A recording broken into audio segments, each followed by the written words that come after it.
પ્રવાસીઓ પર થયેલા આતંકી હુમલાને લઈને પ્રવાસીઓમાં ડરનો માહોલ બન્યો છે. રાજકોટવાસીઓએ કાશ્મીર જવાની બુક કરાવેલી ટિકિટ કેન્સલ કરાવી છે. 150 ટિકિટ કેન્સલ કરવામાં આવી છે.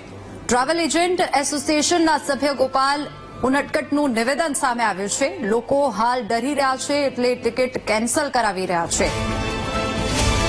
તો આ મહત્વના સમાચાર.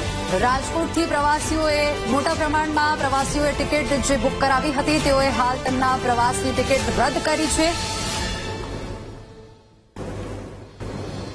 જમ્મુ અને કાશ્મીરમાં એ બહુ નિંદકીય છે. ટ્રાવેલ અને ટુરિઝમ ફેટર્નિટીને આનાથી મોટો ફટકો પડશે અને જે ટુરિસ્ટો ટ્રાવેલ કરવાના છે એને બી અત્યારે ભયભીત માહોલ ઉભો થઈ ગયો છે, જે કેન્સલેશનમાં બહુ જ આવેલું છે બુકિંગ અત્યારે.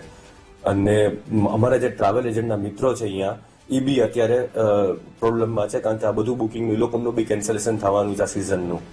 અને અમારી ટાઈની જે શ્રીનગર, જમ્મુ અને શ્રીનગરની જે ટીમ છે એ કમિટેડ છે ટુરિસ્ટોને પાછા લઈ આવવા માટે અને ટુરિસ્ટોને હેલ્પ કરવા માટે. તો